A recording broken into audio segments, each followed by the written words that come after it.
Masechet Sota Daf Yud Bet, on commence Bezrat Hashem Daf Yud Aleph Amud Bet, à 3 lignes d'en bas. La Gemara continue à raconter l'histoire de Myriam, la sœur de Moshe avec qui elle s'est mariée, et quelle était son histoire, comment ça s'est développé.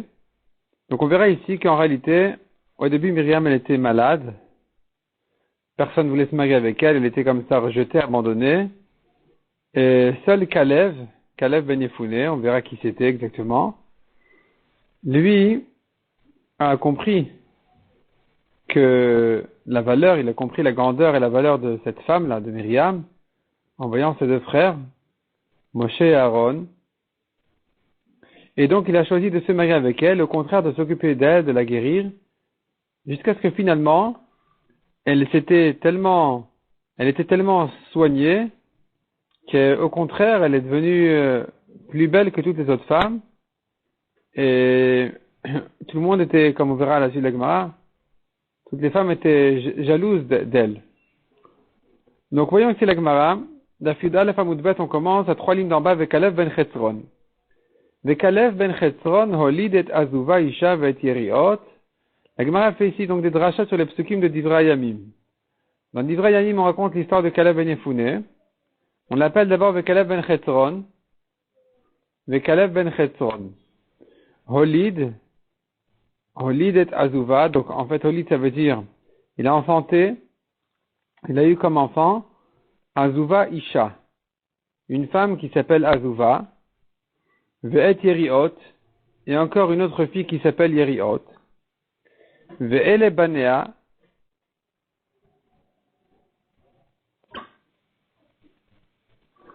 Ve'ele Banea, voici ses enfants, donc les enfants de cette femme-là, de Azuva. Qui était-il? Le pasuk nous donne les noms de ses enfants. Yesher Veshovav Ve'ardon. Point. La Gemara reprend le pasuk là, ce pasuk là, mot à mot, pour l'expliquer, l'interpréter. Ben Chetzron, est-ce qu'on l'appelle Kalev Ben Chetzron? Ben Yefouné ou? On l'appelle Kalev Ben Yefouné? Répond la Gemara, non. Le nom de son père c'était Chetzron. On l'appelle Ben Yefouné, pourquoi? Yefouné c'est un surnom de Kalev lui-même, c'est pas le nom de son père. C'est Ben Yefouné. Ben veut dire un fils, Yefouné, donc Shepana Me'atat Meraglim. Il s'est détourné de l'idée des Meraglim. Les Meraglim, les espions, les 10 espions d'Eretz Israël, qui ont fauté, qui ont dit du mal de la terre, ils sont partis donc là-bas avec aussi Kalev Ben Yefouné et Yoshua bin Nun. Kalev, il a décidé de se détourner, de ne pas suivre leur idée, de ne pas suivre leur chemin. Donc on l'appelle Ben Yefouné. Ben, un fils Yefouné chez Pana, qui s'est détourné, mais à cette Meraglim, du conseil des Meraglim. La Gemara demande Vakati Ben Kenazu. D'accord, ça va, on l'appelle Ben Yefouné, il est le fils de Chetzron. Mais pourtant on voyait ailleurs qu'il s'appelle le fils de Kenaz. Dirtiv Vaïl Keda Otniel Ben Kenaz. Achi Kalev, il y a un passage qui dit que Otniel, le fils de Kenav, le frère de Kalev, a conquis une ville. Donc tu vois que s'il est le fils de Kenaz et le frère de Kalev, c'est que Kalev était le fils de Kenaz. Pourquoi tu me dis qu'il est le fils de Chetzron? Répond la Gemara tout simplement, Marava Chorgo de Kenazava. Il était le fils de la femme de Kenaz, donc il a grandi chez Kenaz, et donc il était en fait le demi-frère de Otniel ben Kenaz. Il était le demi-frère, c'est-à-dire qu'il était le frère du côté de la mère. Kenaz s'est marié avec une femme qui a eu déjà comme fils Kalev, et elle a eu avec lui Otniel. Donc Otniel était le frère de Kalev, mais Kalev n'était pas le fils de Kenaz. Dit Kanami, la Gemara le désigne aussi d'un autre passage qui dit Dirtiv Hakenizi. On l'appelle Kalev Hakenizi. Hakenizi, tu vois que c'est pas son vrai nom. Hakenizi c'est un nom de famille, ça veut dire il sort de cette maison-là. Shemamina qui sort de la maison de Kenaz, il a grandi chez lui, mais pas qu'il était son fils. La Gemara explique maintenant qui était donc cette femme-là que Kalev a enfantée. Il a enfanté une fille, comme on a dit, qui s'appelait Azuva. La Gemara dit, Azuva zo Myriam. Azuva, c'est Myriam. Velama nikrashma Azuva, shakol azavua mitrilata. Pourquoi on l'appelle Azuva? Parce qu'elle était abandonnée par tous au début quand elle était malade. La Gemara demande au Holid, est-ce qu'il a enfanté? Valomin savana sivla. Il était pourtant marié avec elle. Amar Rabbi Yochanan répond à la Gemara, kolanosei shaleshem shamaim, celui qui se marie avec une femme, les shem shamaim, sans mauvaise intention, en fait, les Shem Shamaim tout simplement, pas pour sa beauté, pas pour sa richesse, pas pour d'autres raisons et d'autres intérêts, vraiment pour avoir une femme tzadékette comme elle, Ma'alel avakatouv, keilu yalada. Le passage considère comme s'il avait enfanté. C'est pour ça qu'on dit Caleb a enfanté cette femme-là qui s'appelle Azouva. Mais en réalité, Azouva, cette Myriam, n'était pas la fille de Caleb, mais la femme de Caleb. Il a eu une autre fille, comme on voit dans le pasuk, Yeriot. Yeriot, à nouveau, c'est pas la deuxième fille de Caleb, ni la deuxième femme de Caleb, c'est Myriam elle-même, qui s'appelait Azouva et Yeriot. C'est un deuxième nom de Azouva, de Myriam. Elle s'appelait donc aussi Yeriot. Pourquoi Yeriot? Panea domine les Yeriot. Elle avait le visage foncé comme la couleur des toiles foncées, qui ne sont pas claires, qui n'ont pas une beauté de couleur de peau. Donc voilà de quoi elle avait l'air. Elle était comme ça rejetée à cause de sa maladie et à cause de son apparence. Et lui, Caleb, il s'est quand même marié avec elle. Au contraire, il a soigné, il s'est occupé d'elle, il a guéri. Ve'el et Banea, voici ses fils. Altikre Banea. Il ne s'agit pas des fils de Azouva et Yeriot et Myriam. Il s'agit de son mari. Banea, c'est celui qui l'a construit. Et la Bonea, comme on sait bien, Altikre Banaïr et la Bonaïr. Ici aussi, Altikre Banea et la Bonea. Celui qui a construit cette femme-là, qui l'a bâtie, qui l'a rétablie, c'est son mari Caleb, et qui portait ces surnoms-là, qui sont cités ensuite dans le pasuk, comme s'ils étaient en fait ses fils, mais en réalité ça se rapporte sur son mari Caleb. Et donc les noms qu'on lui donne, on lui accorde dans ce pasuk, c'est Yesher, Shovav, Ve'ardon. Yesher, pourquoi on l'appelle comme ça? Chez Yisher et Tatzmo. Yisher et Tatzmo, il s'est aligné. Il s'est pas tordu avec les Meraglim qui ont pris le mauvais chemin. Au contraire, il a pris le chemin droit. Donc on l'appelle Yesher, comme Yachar, droit. Shovav, on l'appelle aussi Shovav, pourquoi? Chez Shivev et Yitzro. Il s'est rebellé contre son Yetzirah qui l'incitait à fauter avec les Meraglim. Ve'ardon, chez Rada et Yitzro. Rada et Yitzro, ça veut dire il a soumis son Yetzirah, et donc on l'appelle Ardon. Vika Damre, autre raison pourquoi on l'appelait Ardon, Al-Shayub Panea, ou selon la correction à côté du Rav Yavet, Panav, domine le Vered. Il avait une apparence jolie comme la rose, donc on l'appelle Ardon. Il était rose comme la fleur, comme la rose. Ou les Ashrour Avit Tekoa Yushtenashim. Un autre passage qui dit encore, Ashrour, le père de Tekoa, le père de la famille de Tekoa ou de la ville de Tekoa, ça veut dire genre le patron de Tekoa. Ayush Tenashim, il avait deux femmes, Chel'a et Nahara, qui s'appelaient Chel'a et Nahara. À nouveau, la Gemara dit, il ne s'agit pas de Ashrour, il ne s'agit pas de Avi Tekoa, il ne s'agit pas de deux femmes, il ne s'agit pas non plus de Chel'a et Nahara. Ce passouk-là aussi, on va le comprendre comme le passouk d'avant. Ashrour, c'est Caleb. Ashrour, c'est Caleb. Velamaникрашмо Ashrour, pourquoi on l'appelle Ashrour? Shushraru Panav Vetaniot, car sa face a noirci de jeûne, tellement il a jeûné pour prier à Hachem d'être sauvé de la faute des Meraglim, que son apparence a noirci. Donc on l'appelle Ashrour, comme Shachor, noir. Avi, on l'appelle Avi, Shenasa la Ke'av. Il est devenu comme le père de sa femme, tellement il s'occupait d'elle. Tekoa, on l'appelle Tekoa aussi, pourquoi? Car il a coincé son cœur à son père du ciel. C'est pour ça qu'on l'appelle Tekoa. Donc on voit ici plusieurs surnoms de Caleb. On l'a appelé Caleb, on l'a appelé Yesher, Shovav, Ardon, Ashrour, Avi, Tekoa. Tout ça c'était des surnoms dans les psukim sur Caleb. Hayush Tenashim, il avait deux femmes. À nouveau, il s'agit donc de Myriam. Myriam aussi, on l'a vu, on l'a appelé tout à l'heure Azouva, Yeriot. Maintenant, elle va avoir encore deux autres noms. Naasa Myriam Kishtenashim. Pourquoi on l'appelle deux femmes? Parce qu'elle est devenue comme deux femmes. Il y avait Myriam malade, il y avait Myriam la belle. Chel'a v'na'ara, lo Chel'a v'na'ara avai. C'est pas qu'on l'appelait Chel'a v'na'ara, elle a battu là Chel'a. Au début, elle était Chel'a parce qu'elle était malade, comme Chola. On le va sauf Nahara. Et à la fin, on l'appelait Nahara la jeune. Elle a guéri, elle a retrouvé sa jeunesse. Ouvne Chel'a, les fils de Chel'a, qui étaient-ils? Tseret, Vetzoar, Ve'etnan. La Gemara explique que c'est quoi ces noms-là en réalité. Ça ne décrit pas en fait, c'est pas le nom de ses enfants, mais à nouveau ça vient décrire la situation de cette femme-là de Myriam, une fois qu'elle avait guéri. Sarat ou Tseret, Shenaaset, Sarah le Chavrotea. Elle est devenue la concurrente de ses amis. Alors qu'elle était rejetée, abandonnée, elle était dégradée toujours et en dessous de toutes. Voilà que maintenant elle devient la concurrente de toutes ses amies. Donc on l'appelle Tsarat. Tsara comme une Tsara qui veut dire en fait deux femmes du même mari qui sont en concurrence sans arrêt. Tsohar. Pourquoi on l'appelle Tsohar? Sheyupanea domin katsoraim. Son visage est éclairé comme midi. Etnan. Pourquoi on l'appelle Etnan? Shekol haroota. Celui qui la voit. Molich etnan neishto. Il donne un cadeau à sa femme pour être avec sa femme. Tellement ça lui éveillait son Yetzirara. Vaïta Paro le Cholamo. On revient maintenant au décret de Paro. Paro a ordonné à tout son peuple. Amar Rabbi Yossi bar Rabbi Chanina. Afalamo Gazar. Alors qu'au début Paro a demandé uniquement de tuer les garçons des Juifs, on voit dans ce passage qu'il a demandé il a ordonné à son peuple aussi. Qu'est-ce qu'il a ordonné à son peuple aussi? Rashi explique que le jour où Moshe est né, et que ils ont vu dans les étoiles que celui qui va délivrer Israël est né aujourd'hui, on ne sait pas si c'est un Égyptien ou un Juif, Paro a demandé à tout son peuple de lui offrir tous les enfants, tous les garçons qui sont nés ce jour-là, pour les tuer.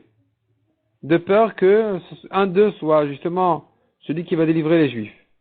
Et donc, tu vois qu'ici, ce jour-là, le Cholamo, il a ordonné à tout son peuple. Ve'amar Rabbi Yossi bar Rabbi Chanina. Shalosh Gzerot Gazar. Il a décrété 3 décrets. Batrila, au début, qu'est-ce qu'il a dit? Imben ou vamitanoto. Il a dit aux sages-femmes, si c'est un garçon, vous le tuez. Ou le vasof, kolaben ailod ayorat ashlichu. Puis ensuite, il a nommé responsable tous les policiers, pas que les sages-femmes. Donc, il leur a dit à tous les Égyptiens, à tous les responsables, sachez qu'il faut jeter au Nil tous les garçons qui naissent. Chez les Juifs. Ou le vasof afalamo Gazar. Puis, ensuite, il a décrété même sur son propre peuple, sur les Égyptiens, de tuer tous les garçons qui sont nés ce jour-là. Veillez la Chishmi Bet Lévi. La Torah nous dit encore, est allé un homme de la famille de Lévi, il est allé se marier avec la fille de Lévi. Pourquoi il est allé? Qu'est-ce qu'il est allé? Lechan alach, il est allé où? Amar Avidabar Zvina Shalach Batat Bito. Il est allé, ça veut dire il a suivi. Il a suivi le conseil de sa fille. Tana, on a appris dans une braïta de quoi il s'agit. Amram Gdol Adoraya. Amram était le grand de la génération. Amram, donc le père de Moshe, le père de Myriam, bien sûr, il était le grand de la génération, il servait d'exemple à tous. Quand Paro a décrété de jeter au Nil tous les garçons qui naissent, Amram a dit, la chav anu amelin, on se fatigue pour rien. Amad vegirash et ishto. Il s'est levé, il a divorcé sa femme. Amdu kulan vegirash et nashoten. Et donc, ils ont tous pris exemple, ils ont tous divorcé leur femme. Amra Lobito, sa fille lui a dit, Abba, Kachak Zeratra Yoter Michel Paro. Elle lui a dit, Abba, papa, Kachak Zeratra, ton décret est plus dur, Yoter Michel Paro que celui de Paro. Chez Paro, le Gazar et la Lazrarim, Paro n'a décrété que sur les garçons, mais ta Gazar la Lazrarim la Nekevot. Et toi, quand maintenant, tu sépares tous les juifs de leurs femmes, par ton exemple, il se trouve qu'il n'y aura ni garçon ni fille. Deuxièmement, Paro le Gazar la Baolamazé. Paro n'a décrété que de les tuer, Baolamazé, de ce monde-ci. Mais, une fois qu'ils meurent, même s'ils se noient dans le Nil, ils vont mourir, ils vont ensuite passer au Olamaba. Veata Baolamazé Olamaba. Mais toi qui fais qu'ils ne vont pas naître, alors ils ne mériteront pas non plus ni l'Olamazé, ni l'Olamaba. C'est plus grave que le décret de Paro. Paro a rachat, troisièmement, Paro rachat, ça fait que mitkayemet gzerato, ça fait qu'ena mitkayemet. Paro, c'est un rachat. Donc son décret, on ne sait pas s'il va se réaliser ou pas. Ata tzadik vevadash gzeratra mitkayemet. Mais toi qui es un tzadik, il est certain que ton décret se réalisera. Chez Neymar, comme il est dit sur les tzadikim, vetigzar omer veyakom lach. Tu décris un mot, tu décrètes un mot, et il va se réaliser pour toi. Le tzadik, il dit un mot, et ça se réalise. Amad verzir et ishto. Il a suivi le conseil de sa vie et il a repris sa femme. Amram s'est remarié avec sa femme Yocheved. Amdu kulan verzir et neshoten. Ils sont tous levés et ont ramené leur femme. La Gemara dit, donc finalement, il a pris une femme. Donc il est allé à un homme de la famille de Lévi, en parlant de Amram. Vaïkar, il a pris la fille de Lévi. Pourquoi tu dis Vaïkar, il a pris? Vayachzor ou Vayashov, Mibaile. Il a ramené sa femme, pas il a pris. Amar Ravida bar Zvina répond à la Gemara, She'asalo Maaseh Likuchin. Ou Asala Maaseh Likuchin. Il l'a marié comme un premier mariage. Il l'a prise comme des Kiddushin d'une première femme. Donc c'est pour ça que ça s'appelle Vaikar. Comme il est écrit à propos des Kiddushin, c'est ce langage de Vaikar. Hoshiva Bapirion, il a installé sa femme Bapirion sous une choupa, Aaron ou Myriam et Rakdin et Fanea, et ses deux enfants Aaron et Myriam dansaient devant elle, ou Malacha Sharet Amrou, et les Malachim disaient, Em Abanim Smecha. La mère des enfants, la maman des enfants est joyeuse. Suite du Pasuk, donc il a repris Etbat Lévi, la fille de Lévi. La Gemara demande pourquoi tu l'appelles la fille de Lévi.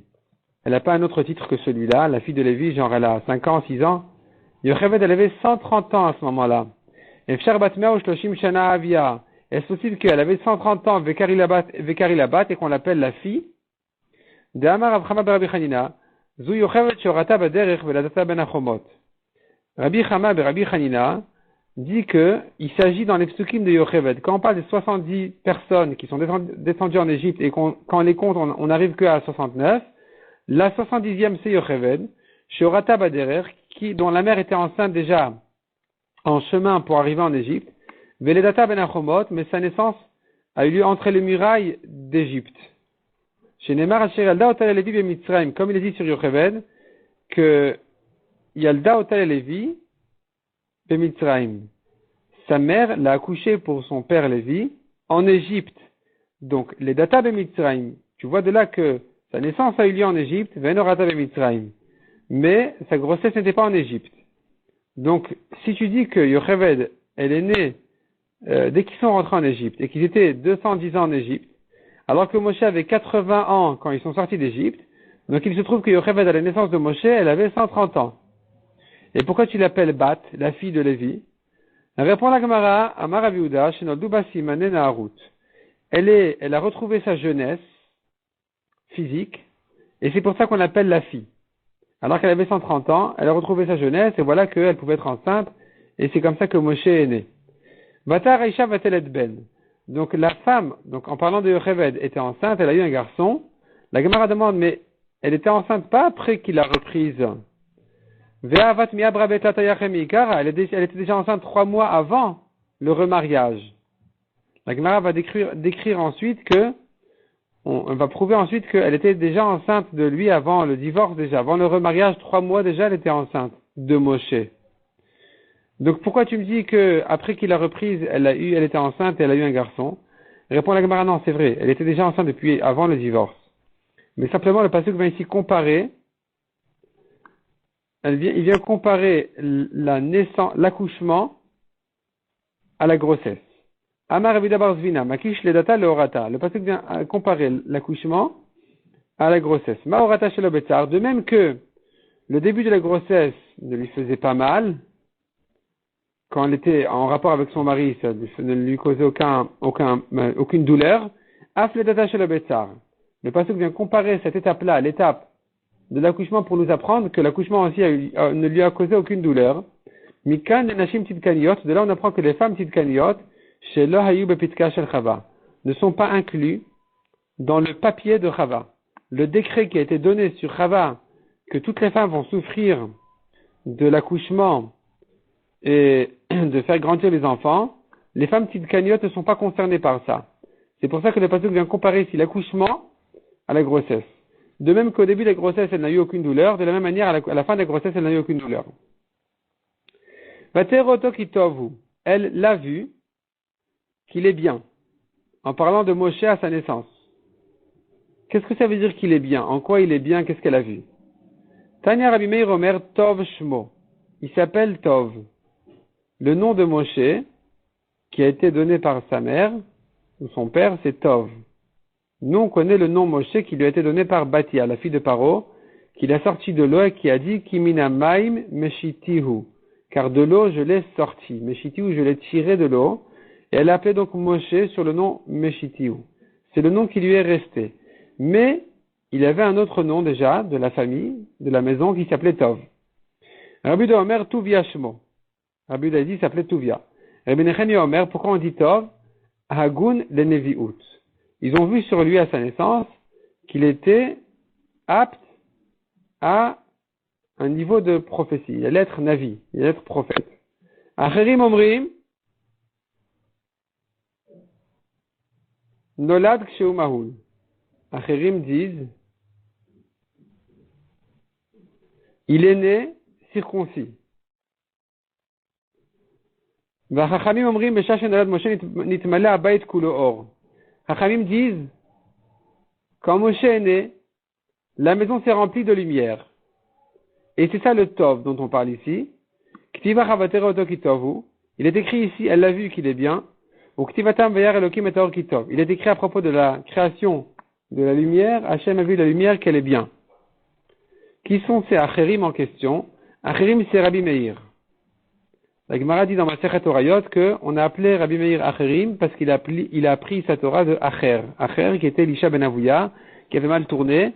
Et donc on a nommé à Rabbi Meir Acherim à cause de ça.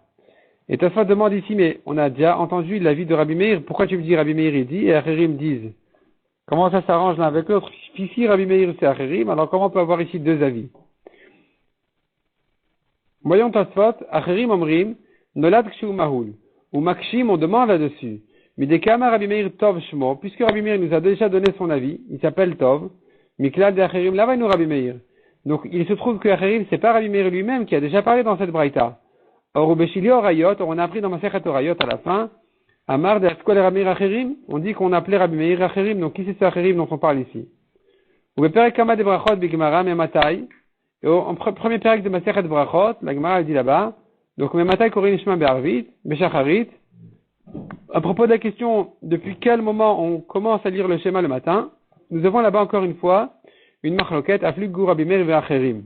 Il y a là-bas aussi une marloquette entre Rabbi Meir et Acherim. Donc comment on comprend ça? Veomer Rabbi, Shera Bekontras Tarfat. Et mon maître dit Tosfot, qu'il a vu dans un carnet en France, Shmuot Shekibel, une réponse. Shmuot Shekibel Melisha Ben Avouya, les enseignements qu'il a pris de Elisha ben Avouya, son maître, Kvaum Beshem Acherim, ont été fixés au nom de Acherim. Donc Rabbi Meir, quand il donne son propre avis, on dit Rabbi Meir, et quand il parle au nom de son maître, quand il dit des enseignements qu'il a pris de son maître, on l'appelle Acherim. Pourquoi? Parce que son maître a été nommé Acher. Donc dorénavant, on appelle les enseignements qui sont ramenés au nom de Acher, on les appelle Acherim Omrim. Donc si tu dis comme ça, il n'y a plus de contradiction entre Rabbi Meir et Acherim. Rabbi Meir d'abord dit ce que lui il pense, ensuite il dit ce qu'il a entendu de son maître, c'est pour ça qu'on appelle ça Acherim, il n'y a plus de contradiction. Et puis car son maître on l'appelait Acher. Aval She'ar Shmot Kvaum Bishmo. Mais les autres enseignements ont été mis en son propre nom, Rabbi Meir. Tosfot repousse ce carnet français, repousse cette explication. Velom istabra. Tosfot dit non, c'est pas logique de dire comme ça. Deal Rabbi Natan asku Yeshomrim. Car on voit bien qu'on appelait là-bas Rabbi Natan au nom de Yeshomrim. Il y a eu aussi une histoire autour de Rabbi Natan. Finalement, il a été puni qu'on l'appelle dorénavant Yeshomrim et plus par son nom. Ve'itlar. Or, tu vois bien, tu trouves, chez Kol Shmotav Kva Ukar, que tous les enseignements de Rabbi Natan ont été ramenés au nom de Yeshomrim. Donc, sûrement pour Rabbi Meir aussi, tous ces enseignements ont été ramenés au nom de Acherim. Ou le Rabbi Meir Nami Asuka Yosebo. Certainement, ils ont fait pour Rabbi Meir pareil. Et donc, revient la contradiction. Que dit Rabbi Meir ici? Il dit, il s'appelle Tov, ou il dit, il est né Mahoul? Et l'anira répond Tosfot. De l'achar d'asku Acherim, une fois qu'on a appelé Acherim, Chazarbo ve'amar nolad kshehu Mahoul.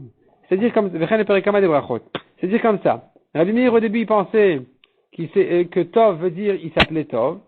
Une fois que plus tard, quand Rabbi Meir, le temps est passé, Rabbi Meir a été à un moment donné à cause de l'histoire de Acher, il a été surnommé Acherim. Il a changé d'avis, il s'est dit non, Tov c'est plutôt parce que il est né circoncis. Et puisque Rabbi Meir a changé d'avis à un moment de sa vie où on l'appelait déjà Acherim, donc la Braïta ramène les deux enseignements de Rabbi Meir, le premier au nom de Rabbi Meir, le deuxième au nom de Acherim. Ce sera la même réponse, on va dire pour Masechet Brachot, là-bas où il y a une marloquette entre guillemets entre Rabbi Meir et Acherim, c'est qu'en fait Rabbi Meir a changé d'avis, et qu'à un moment donné, il a dit autre chose que ce qu'il pensait au début. Et puisqu'à ce moment-là, quand il avait changé d'avis, on l'appelait déjà Acherim, C'est pour ça que là-bas, on a donné son deuxième avis au nom de Acherim, alors que c'est la même personne. Revenons à la Gemara.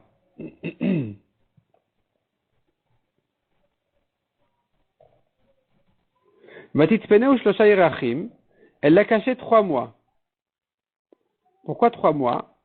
De l'Omanu Mitzrim, car les Égyptiens n'ont compté, et la Misha de Hadra, qu'à partir du moment où il s'est remarié avec elle, ils ont compté les 9 mois pour voir si elle n'a pas eu un bébé, pour le tuer, et puisqu'ils ont compté les 9 mois à partir du moment où il s'est remarié avec elle, et alors qu'en réalité, elle était déjà enceinte, donc ils ont dû se dire que si elle était enceinte, il n'aurait pas divorcé. Et c'est pour ça que quand ils se sont divorcés, ils ont recommencé le compte à 0. Ils ont loupé comme ça 3 mois. Alors qu'elle était déjà enceinte de lui 3 mois déjà avant le divorce. Et donc c'est pour ça que il est né 3 mois avant le compte des Égyptiens, donc ils ont pu le cacher 3 mois à la maison. Au bout de 3 mois, elle ne pouvait plus le cacher. Ah, mais pourquoi pas? Elle a qu'à le cacher encore, quel est le problème? Elle a répondu à la Gemara. Partout les Égyptiens entendaient qu'il y a un bébé juif qui est né. Comment ils le repéraient? Ils amenaient là-bas un bébé égyptien qui eched elisham inu afin de l'entendre. Il faisait pleurer le bébé égyptien, il le pinçait, il l'embêtait, et le bébé égyptien il pleurait. Et comme ça, le bébé juif, en entendant un bébé pleurer, il allait pleurer lui aussi. Ou Ma'ave, il pleurait. Et c'est comme ça qu'il le retrouvait. Dirtiv. Donc les bébés c'est la chorale, il y en a un qui pleure, ils pleurent tous.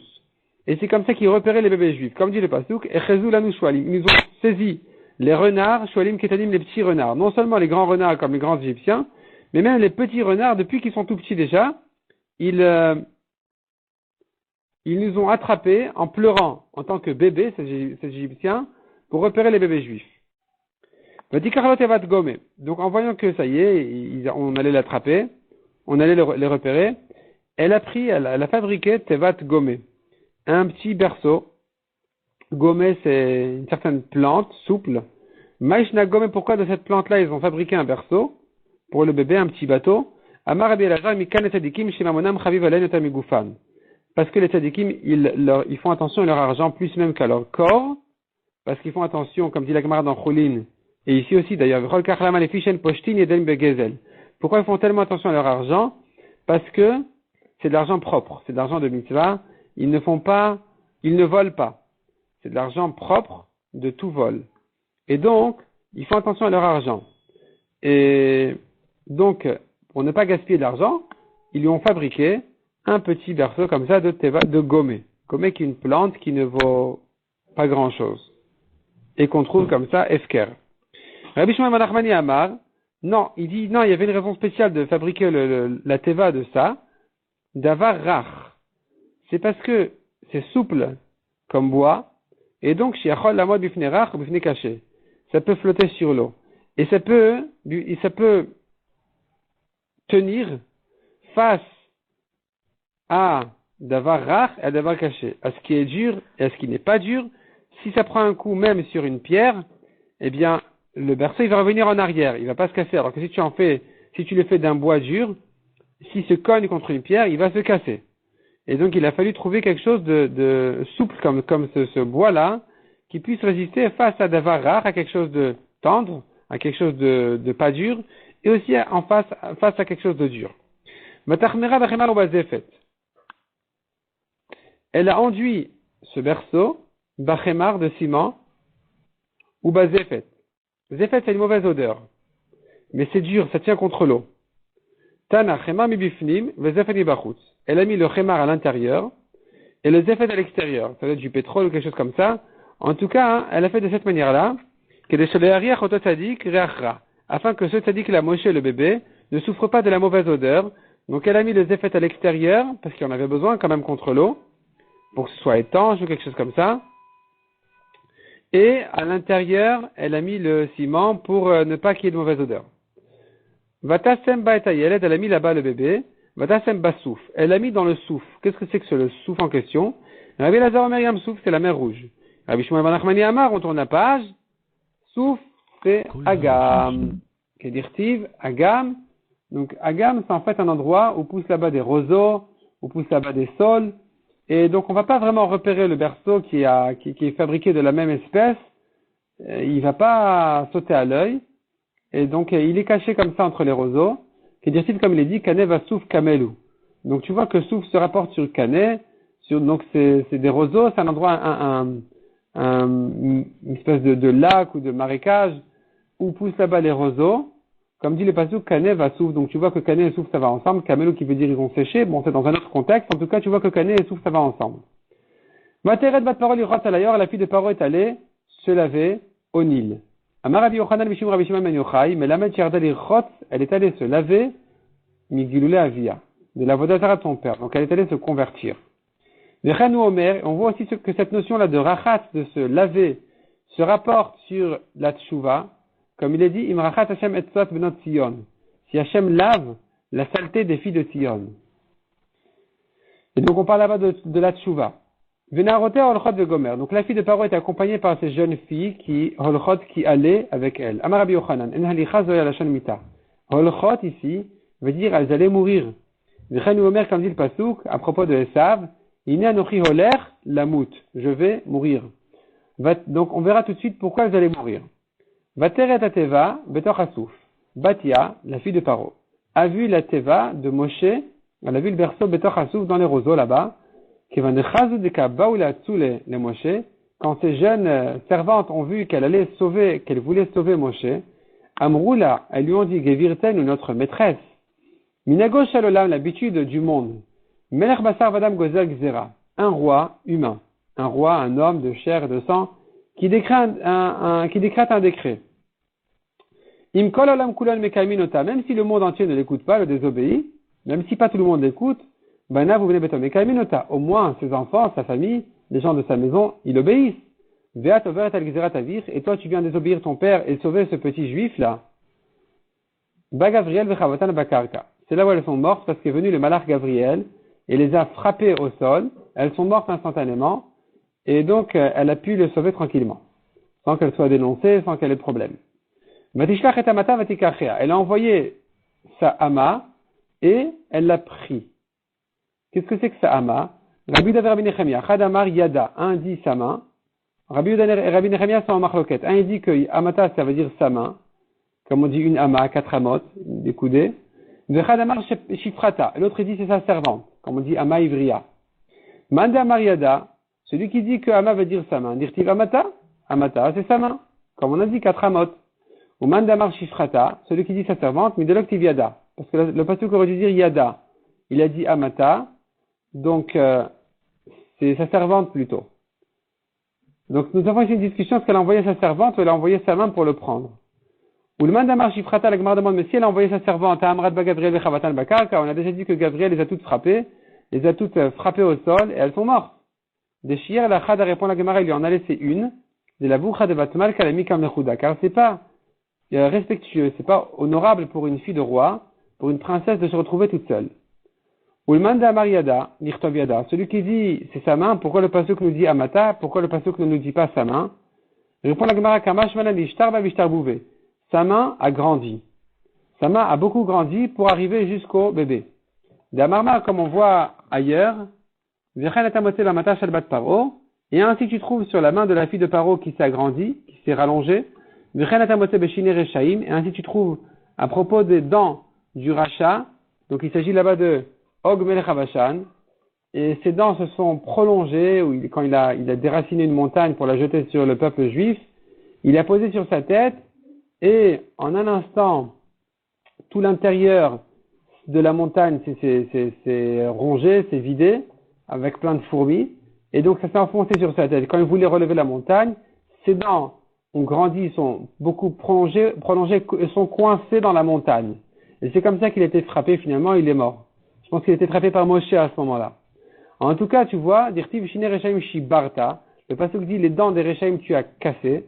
La Maresh Lakish a dit Shibarta, ne lis pas dans le pasuk Shibarta, et là Shirivata, tu les as prolongés. Donc ici aussi, sa main s'est prolongée. Vatiftach, elle a ouvert le berceau, Vatireu et Ayeled, et elle l'a vu, le garçon. La Gemara dit Vatireu et Ayeled, elle l'a vu, le garçon, c'est pas comme ça qu'on parle. Vatere mi baile. le pasuk aurait dû dire, elle a vu le garçon, pas elle l'a vu le garçon. Amar Abesi Rabbi Hanina répond à la Gemara, Shirata Shrina Imo. Va-t-il, elle l'a vu, c'est avec elle majuscule. Elle l'a vu Hachem, elle a vu la Shrina. Et Ayeled avec le garçon. Elle a vu la Shrina qui résidait sur ce garçon. Beine Nahar Boché. Le pasuk nous dit encore, et voici un jeune homme qui pleure. La Gemara dit, Kri le Yeled. On l'a appelé tout à l'heure Yeled. De Kri le Nahar. Et maintenant on l'appelle Nahar. Nahar c'est un jeune homme. Donc, décide-toi, c'est un garçon, c'est un enfant, c'est un jeune homme. Tana répond à la Gemara, Hu Yeled vegolo kenar divrei Rabbi Yehuda. C'était un petit garçon, un bébé, mais il avait une voix de jeune homme, selon Rabbi Yehuda. Amar le Rabbi Nechemia, imken asito la Moshe Rabbeinu Baal Mum. C'était comme ça. Tu fais de Moshe Rabbeinu Baal Mum, un homme qui a un défaut. Un bébé qui a une voix de jeune homme, c'est un défaut. Or, Moshe Rabbeinu, c'est un Lévi, il doit chanter. Et là, répond la Gemara, mais la mère Chastalo Imo, Choupat Neurim. Pourquoi on l'appelle Nar, un jeune homme? Sa mère lui a fait une choupa de jeune, Bateva, dans son berceau. Amra Shema Lezkel Choupato. Elle a dit peut-être que je ne mériterai pas de voir sa choupa. Et donc, elle lui a fait une petite choupa comme ça pour, en signe de peine, pour, s'imaginer un peu sa choupa. Donc, c'est pour ça qu'on l'appelle le jeune homme, parce qu'il a fait une choupa comme un khatan, un jeune homme. Vatachmol alav. Elle a eu pitié de lui. Vatomer miada ivrimze. Elle a dit, celui-ci, il est un des enfants juifs. Menayada d'où elle savait. Amar Abesi Rabbi Hanina Sherata Oto Mahoul. Elle a vu qu'il avait la mila, elle a compris qu'il était juif. Zé. Donc, il est un garçon des juifs. Zé, celui-ci. Pourquoi celui-ci? C'est quoi l'accent ici sur le mot Zé?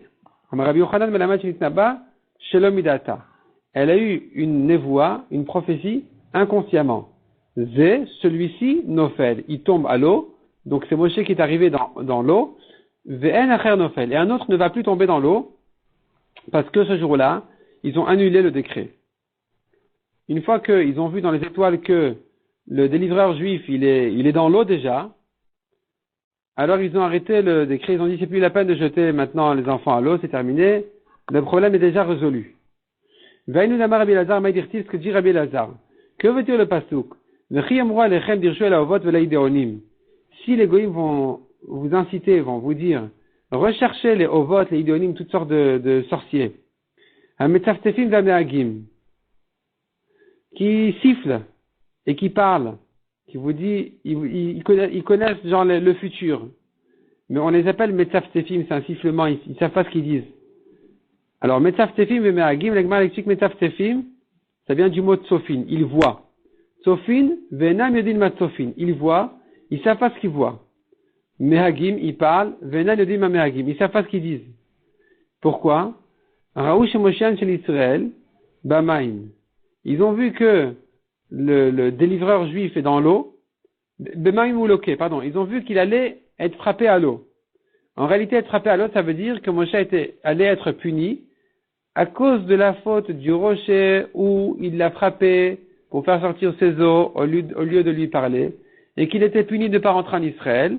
Donc il y avait un signe dans les étoiles comme quoi il allait être frappé à l'eau. Et eux, les Égyptiens, en voyant dans les étoiles qu'il allait être frappé à l'eau, ils se sont dit, bon bah d'accord, très bien, on connaît déjà le remède. Ils se sont levés et ils ont décrété que tous les garçons qui vont naître seront jetés au Nil. Donc en fait, ils voulaient qu'ils soient déjà jetés à l'eau avant même de délivrer les Juifs, qu'il n'ait pas le temps de les faire. Kevan Eshadu ale Moshe, une fois que Moshe a été mis donc dans le Nil, Amrou tout le chazinan, ils ont dit ça y est, on voit plus le signe comme quoi il est à l'eau, Kiaou Simana, le siman on ne le voit plus, Batu l'exera, t'as eu donc ils ont annulé leur xéra. Vehem et non yodin, mais ils ne savaient pas déchiffrer correctement. Ils ne savaient pas chez Almem Eriva ou Loke, qu'il allait être frappé, il allait être puni en fait, sur les eaux du rocher, comme on a dit, et donc ils savent pas ce qu'ils disent. Et puisqu'ils ont vu que ça y est, il est déjà dans l'eau, ils ont arrêté ce décret-là. Et c'est pour ça qu'elle a dit, celui-ci est à l'eau, mais c'est le dernier. C'est ce que dit Rabbi Chama. Que veut dire le pasuk Hema meriva asher ravu? Quand la Torah, à propos de la faute du rocher, la Torah dit que Moshe a fauté en ne pas parlant, en frappant le rocher. La Torah dit Hema, Meimeriva. Ce sont les eaux de dispute. Asher Ravu, sur lesquels sont disputés les fils d'Israël avec Moshe. Hema, qu'est-ce que ça veut dire ce sont? Tu comprends de là quelque chose qui était déjà connu et prévu. Chez Raout Tagline Paro. C'est ça justement les eaux qui ont été vues par les magiciens de Paro, ceux qui voyaient dans les étoiles qu'il allait frapper à l'eau. Vetaou, mais ils se sont trompés. Vaïn de Kamar Moshe, c'est ce que Moshe a dit. Plus tard, il a dit sur les Juifs, il a dit aux Juifs sur eux, Shesh Motel Efragli Vegomer. 600 000 hommes. Et pourquoi il a dit le mot Ragli? Ragli se comprend aussi, à part Ragli qui veut dire des hommes qui tiennent sur leurs pieds, ça se comprend aussi Ragli comme les Ragli. À mon occasion, grâce à moi. C'est grâce à moi que ces 600 000 Juifs sont sortis d'Égypte, en fait, sont nés. Parce que quand ils ont vu que moi, Moshe, j'étais dans l'eau, ils ont arrêté le décret de jeter à l'eau tous les Juifs. Et donc voilà que de là sont nés les 600 000 en question. Amar len Moshe l'Israël, bishvili nitzaltem kulchem. C'est grâce à moi que vous avez tous été sauvés. Rabbi Hanina bar Papa Amar, oto ayam esrim vechad Nissan aya. Ce jour-là, il était le 21 Nissan. Amrou malacha shar lifnei Kadosh Baruch Hu bono shel olam. Les malachim ont dit devant Kadosh Baruch Hu, maître du monde. Le jour où Moshe était dans l'eau du Nil et que Batia l'avait vu. Et les malachim ont dit, Mishati domar shira layam, beyom ze, celui qui ce jour-là, le 21 Nissan, va chanter sur la mer, la shiratayam, azashir Moshe. La mer s'est ouverte le 21 Nissan, le 7e jour de Pessah, le 21 Nissan qui commence le 15. Yilke beyom ze, est-ce qu'il sera frappé ce jour-là? Lui qui est susceptible de faire ce qui s'est passé vraiment, finalement. De chanter sur la mer ce jour-là. Et il sera frappé à l'eau. Il va maintenant mourir dans l'eau. Il dit non, ce jour-là c'était le 6 Sivan. Ils ont dit les anges devant Kadosh Baruch Hu, Bono Shel Olam, maître du monde. Celui qui va recevoir la Torah ce jour-là. Donc en fait, c'est-à-dire qu'il est susceptible de la recevoir. Il va mourir aujourd'hui. La Gemara demande, celui qui dit le 6 Sivan, Mashkachatla, je comprends, je trouve, Gimel Yach, les 3 mois en question. On a dit qu'il était caché 3 mois à la maison, puis ensuite il est parti, ils l'ont mis au Nil. Donc 3 mois depuis la naissance de Moshe, qui commence le 7 Adar, se termine le 6 Sivan, ça va. Damarma Beshiva Badar Met, Beshiva Badar Nolad Moshe. Le 7 Adar, il est mort, le 7 Adar, il est né. Et donc, au Mishiva Be'adar Vajisha Besivan, Tlatayache. Depuis le 7 Adar jusqu'au 6 Sivan, nous avons 3 mois, effectivement, ça marche. Et l'élément d'Amar Besrim Vechad Venissan, Echimashkachatla. Mais si tu dis le 21 Nissan, comment tu trouves 3 mois depuis le 7 Adar jusqu'au 21 Nissan? On n'a pas 3 mois. On a à peine 1 mois et 2 semaines. On répond à la Gemara, Ota Shanam Uberet Aita. Cette année-là, où Moshe est né, était une année de 13 mois. Il y avait un Adar en plus. Et donc lui, il est né le 7 Adar, le premier Adar. Rubo shel Rishon, le Rubo shel Acharon v'emtei Shalem. Comment tu trouves 3 mois? Regarde le mois du milieu, le deuxième Adar entier. Puis la majorité du premier des 3 mois qui est en fait la fin du premier Adar, depuis le 7 jusqu'au bout, 3 semaines. Et encore une fois, le 3e mois, c'est le dernier.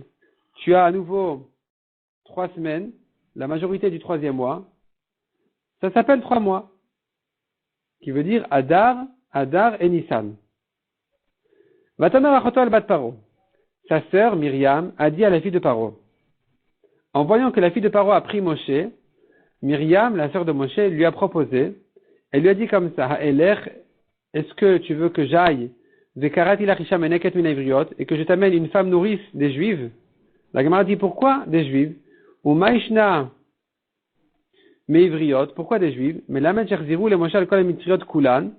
On apprend de là qu'ils ont essayé de nourrir Moshe chez toutes les Égyptiennes. Veloyanak. Ils ne voulaient pas prendre le lait des Égyptiennes. Amar, il a dit, selon la correction, Amar Akadosh Baruch Hu, Akadosh Baruch Hu a dit, Pe sha'ati ledaber im Shrina, inak davar tameh, une bouche qui va parler avec la Shrina. Est-ce que maintenant il va prendre un lait, un aliment impur? parce que les Égyptiens, ils mangent n'importe quoi, et ce goût-là, il rentre dans le lait de la mère, de la femme, qui va rentrer maintenant chez Moshe, que Moshe va boire. Et donc, Moshe, il ne faut pas qu'il touche ce lait-là impur. Comme quoi, il faut faire spécialement attention qu'un bébé, même une femme qui allait, c'est écrit dans les poskim, une femme qui allait un bébé, bien sûr juif, elle doit faire attention que même si pour des raisons de santé, elle se permet, elle a le droit et l'obligation même de prendre des aliments interdits, elle doit faire attention de ne pas allaiter à ce moment-là. De manière à ce que le goût ne passe pas chez le bébé, comme on voit ici, ça va le boucher. Spirituellement, il aura des problèmes de s'attacher à la Torah, des problèmes de s'attacher à la Kedusha. Comme on voit ici, la bouche qui va parler avec la Shrina, est-ce qu'il va prendre maintenant un lait d'une égyptienne? Chaque bébé juif, on espère qu'il arrive à de nouveau élevé, et donc il faut faire attention depuis qu'il est tout petit, que le degré de sa cacheroute soit parfait. De la cacheroute, bien sûr, de ce qu'il mange soit parfait. Ce que lui mange, ce que sa mère elle mange soit parfait. Va nous dire-t-il, c'est ce que dit le Pasuk, et mi yoredea vegomer. Le Pasuk dit là-bas, et mi yoredea vet mi avin shmua, gmule mechala vatike mishadaim. La Gemara explique ce Pasuk de la manière suivante. Et mi yoredea, à qui il va enseigner les mi yoredea, ou le mi avin shmua, à qui il va enseigner le savoir, il va faire comprendre l'enseignement, donc la Torah, à qui Akadosh Baruch Hu enseigne la Torah, les gmule mechalav, à celui qui est écarté du lait, celui qui s'est séparé du lait des Égyptiennes, ou l'atike mishadaim, et qui se détache du sein des Égyptiennes. Va temer la parole Echi. La fille de Paro a dit donc à Myriam, donc finalement on reprend. Elle lui a proposé une juive parce qu'ils ont vu qu'on avait du mal à nourrir ce bébé-là. Ils refusaient toutes les Égyptiennes. On ne savait pas pourquoi. Et donc la sœur Myriam, qui a apparemment compris son problème, elle a compris qu'il était à un niveau qu'il donc refusait, même inconsciemment, un lait impur. Elle a proposé à la fille de Paro d'aller lui trouver une nourrice juive. Et elle lui a répondu, oui, vas-y, lechi, va te mettre la batte parole, lechi. Elle lui a dit, lechi. Amar Rabbi Lazar vegomer. Donc, Amar Rabbi Lazar, mais la mettre shalcha bezrizut kalma. D'abord, c'est écrit dans le pasuk, vatelecha alma. Il nous manque des mots. Ici, dans la Gemara qui sont corrigés sur le côté, vatelecha alma, elle est allée la alma. Pourquoi alma? Alma, c'est une jeune fille, mais la mettre shalcha bezrizut kalma. Elle est partie rapidement comme une alma, comme une jeune. Rabbi Shmuel ben Nachmani Amar, alma, pourquoi on l'appelle alma? Chez Elima Dvaria, elle a caché ses paroles. Elle n'a pas dit qu'elle était sa sœur, elle n'a pas dit qu'elle allait appeler sa mère. La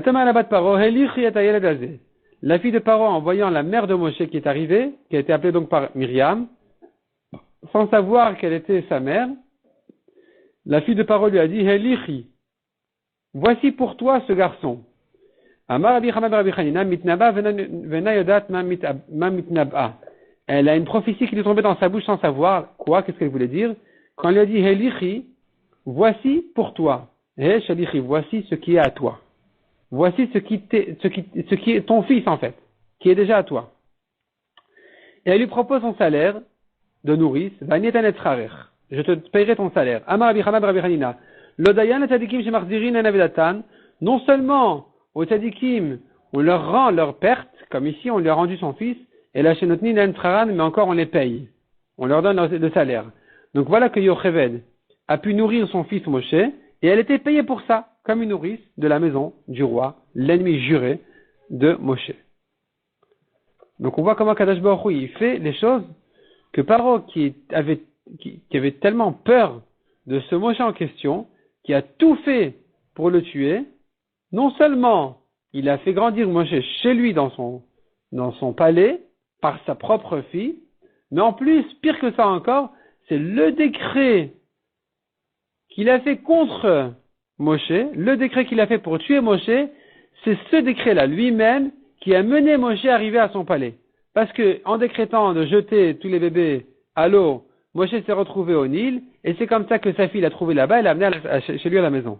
On voit comment Kadosh Baruch Hu, il dirige le monde. C'est pas, il va contre ses ennemis qui essayent d'être plus intelligents que lui. Les gros intelligents qui vont aller contre les décrets divins. Non seulement, ils peuvent rien faire contre lui, bien sûr, Mais Akadosh Baruch Hu, il se sert et il utilise les décrets justement des ennemis du plan divin. Il utilise leur plan à eux-mêmes, leurs décrets à eux-mêmes, pour tout finalement ramener au plan d'Akadosh Baruch Hu.